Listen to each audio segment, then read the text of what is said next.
All right, it's October 1st, 2020. Haven't done any of these videos in a long time. So, 62502, we got back in uh, late July. Got it back up to Columbus. It's flown about 40 hours since, and it's done really good. So this would kind of be the overall thing. I'm going to try and stitch a bunch of these videos together. I've never posted any of these. So just start at the beginning. In 2017, went to Korea and was hoping to fly in their flying club out there. But about 2 months before I got there, it closed down. So we're driving around the back lot of Osan, kind of looking through the hangars and stuff. I saw where the flight club planes were stored. Figured, oh, well, maybe it'll start again or something. So I just kind of kept an eye on them for about another year and a half. And they were sitting under a kind of an open hangar or a shed kind of thing. And then one day they disappeared. So I started Googling and found out that there was a new flight club, and on one of their message boards somebody had mentioned that they had been sold. So I thought, man, I missed a great opportunity, right? And I left it at that.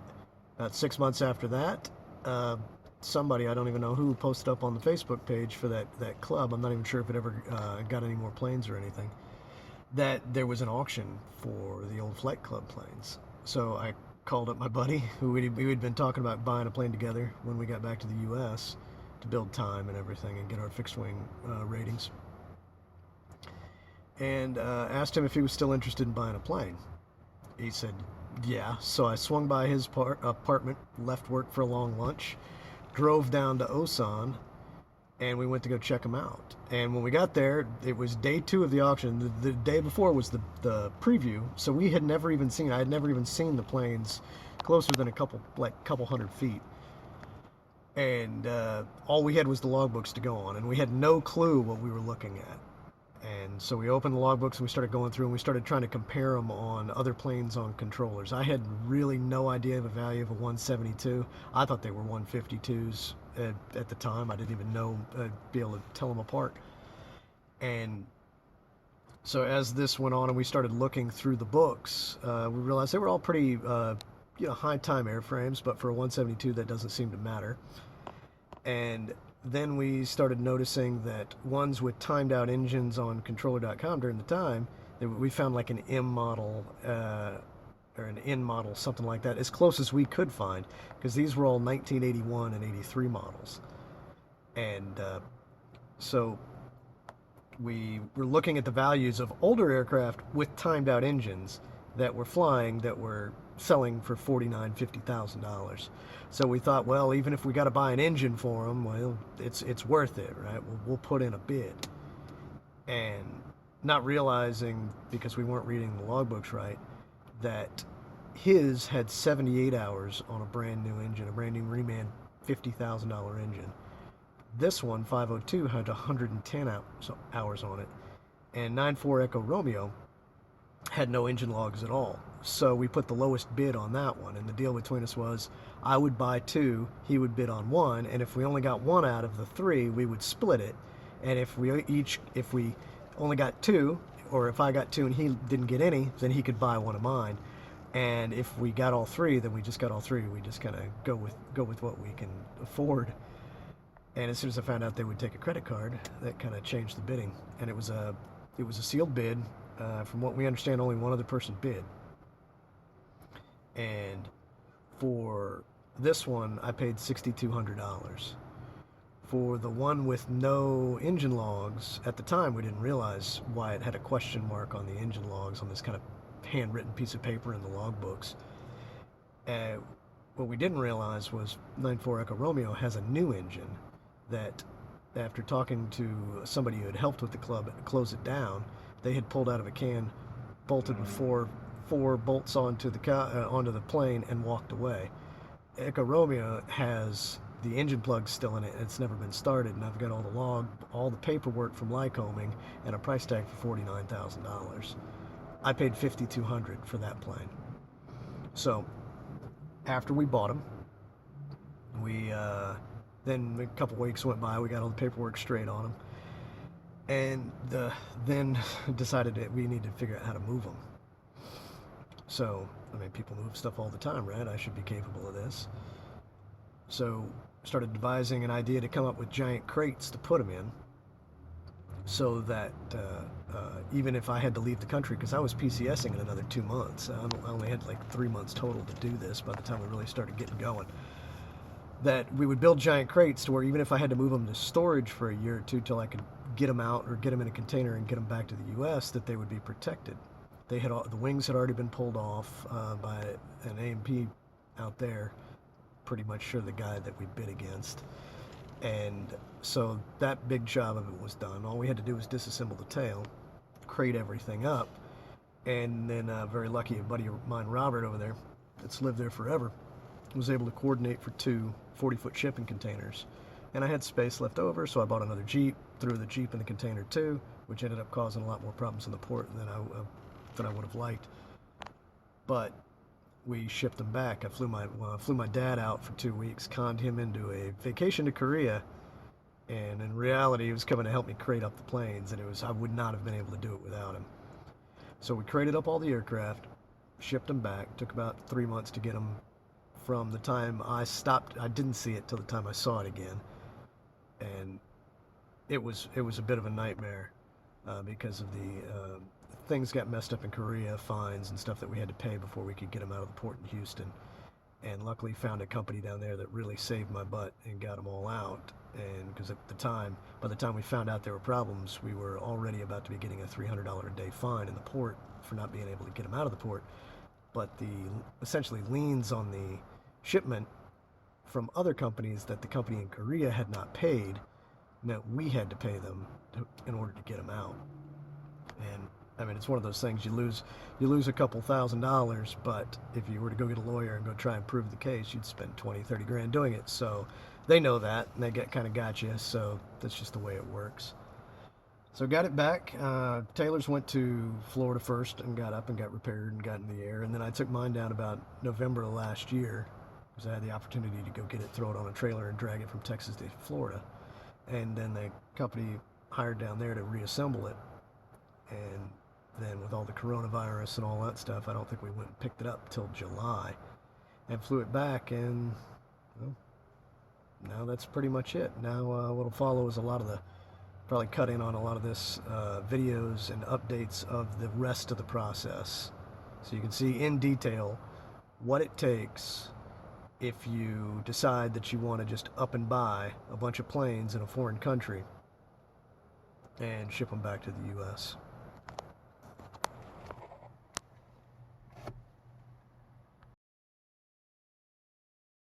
All right, so here we are. It's 24 February 19. Just bought the two on the right, and the one on the left is Taylor's. So over the next, well, 3 to 4 weeks, we're going to get in here and be disassembling these. We've got no clue what we're doing. And we're going to crate them up, container them, ship them back.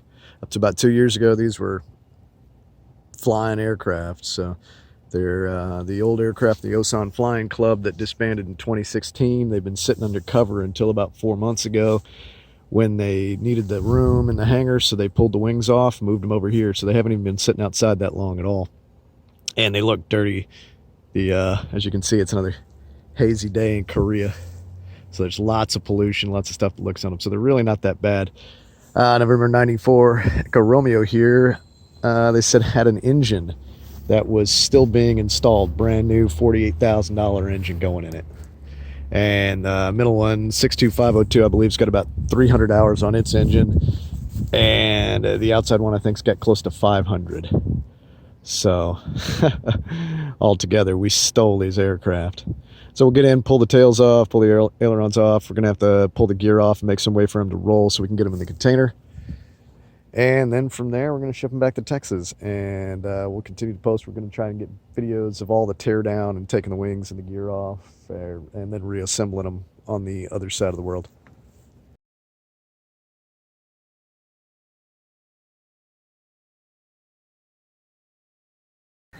All right, here we go. We get an update on packing up the Cessnas.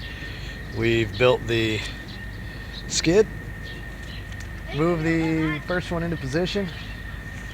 Got the strut off, got it mounted, got it jacked up in the rear. We're about to pull the gear off. And now Dad's making lunch for everybody.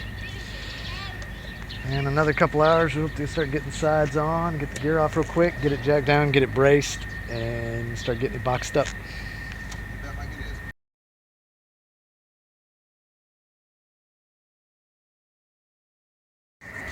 All right, continuing on, we got our all thread here. What we're gonna do next, we've already pulled one gear. It's literally one bolt, a little oil comes out. We're gonna run the rods all the way through the aircraft and then put wood on the sides to be able to support it and set it down off our stand. So, little update. We went and we bought wood. The lumber store, we asked if they could deliver it, and they're just like, yeah, just take the truck. So that was awful cool of them. So I brought all the wood down here for the second crate for 502. But important thing to remember, if you're gonna do that, bring the key to the gate. Otherwise, you gotta dump all your wood outside and move it twice later, which I'm not looking forward to. And while I was unloading all this stuff, at least I had the Marine Corps 53 behind me to drown out all my groans. This thing's been sitting here idling for about 20 minutes. I really wish it'd go away. You guys are guiding me in. I just ran it open the gate.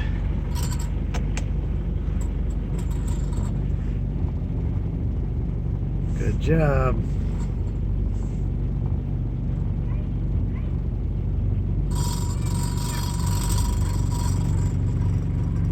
Well, maybe, maybe not.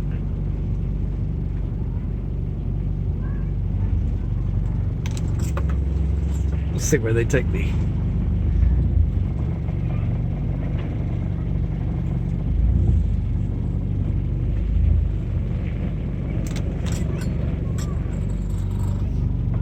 That's good.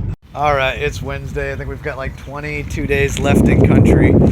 And we've got 502 boxed up, 94 Echo Romeo boxed up, and now we're going to be starting on tailors and building a skid. Get the shot here. We'll show we're building wing crates now. So 2 wings will go in each crate, 16 foot long, 6 foot tall by about 2 feet wide. They're not going to be near as heavy duty. There's no weight. Do a little walk around, show what we got stuffed in here. This one's finally all together, and as you see, it's yeah, not going anywhere. We've still got all the wings practically on lumber yard back here. Trusty van. And we're going to be starting to lay out here. We're going to do a time lapse on this so that everybody can see us. Well, hopefully do it a little bit better since it's the third one. Wing crate's missing, starting to cut the material that we're going to roll up and put under the bottom.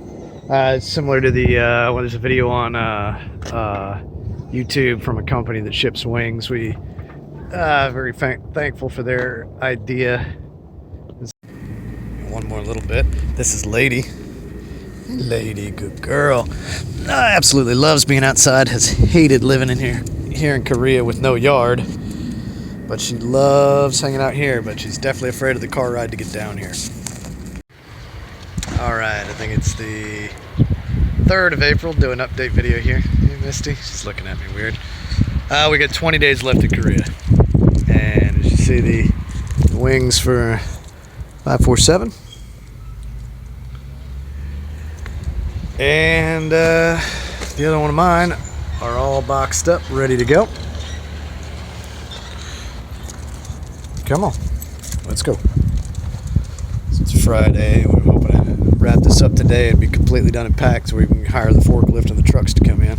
Got a couple more seats to pack in the back of 94 Echo Romeo. It's great because it's wider. I've got a little bit more tail space back there, so pull some stuff out and build some shelves, which looks like we're gonna have plenty of room. The other wing crate to the other one, these have been working out just fantastic. Got two more. I think one is the Taylor's and one's another extra prop. We had like 5 extra props hidden in these things when we got them. So, and they're all off of the other aircraft that they decommissioned and chopped up. So all of them are said have to be shipped back to the manufacturer, but can't beat it. So we got the tail's going to go in on this side, going to build a little platform and then lay it in and strap it in, and she'll be coming home. So next do a couple more videos and do a time lapse of his crating his, kind of try to show you the whole process of how we built the skid, rolled it on, and remove all the gear and then set it down and strap it down. But honestly, it's pretty simple. So that's it for now. Thanks. Okay, we finished up on 547, getting it down. Got the engine braced, the mount braced, the rod through the gear, everything holding up. I'm going to mount the props and the front strut down tonight, and we've got the tail on the stand. It seems to be working out really well, and hope to get this one we managed to get all the fin, everything all underneath. Here's the spare prop for this one and the other piece of gear.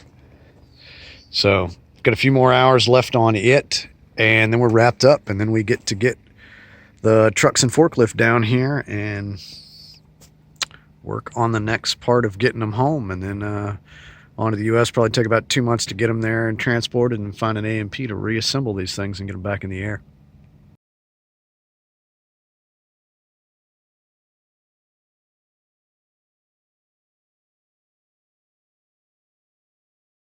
Here goes nothing. Well, look at that. There.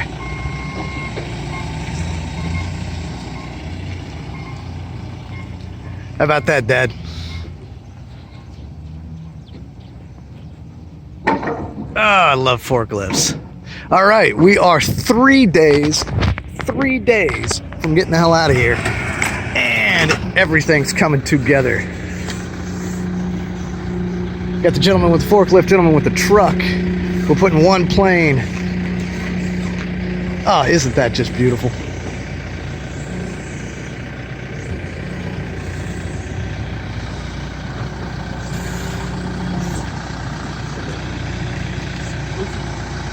All the way. Yeah, cause that.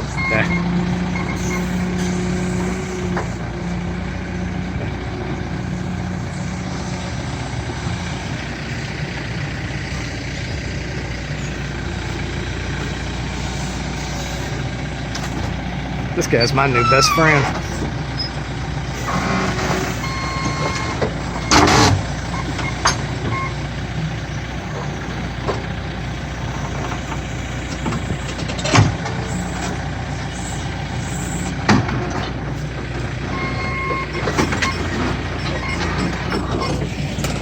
Well, can't believe we're finally finishing with this.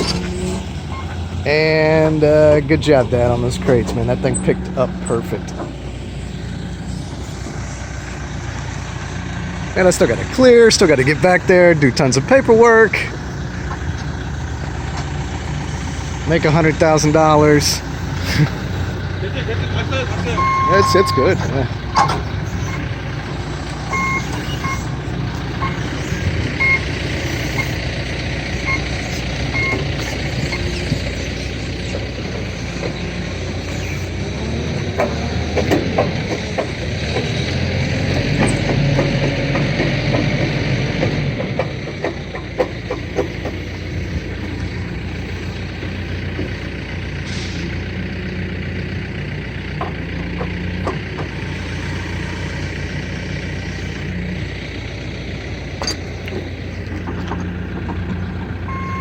And of course those we weren't really worried about. There's the wings for N62502.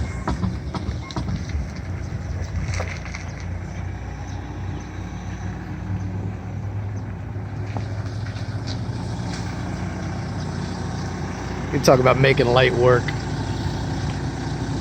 of everything we just did. Took us a couple of weeks. And it's got us 3 minutes and we're done.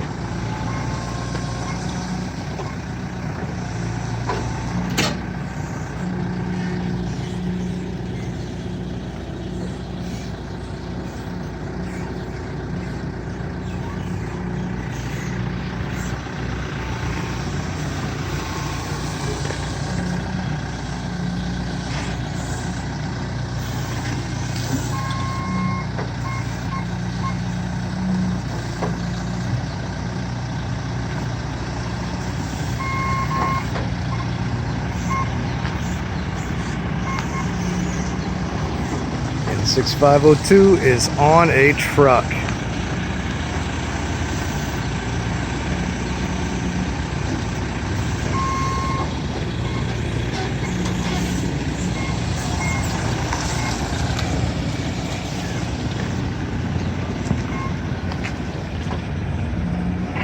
All right, that's it.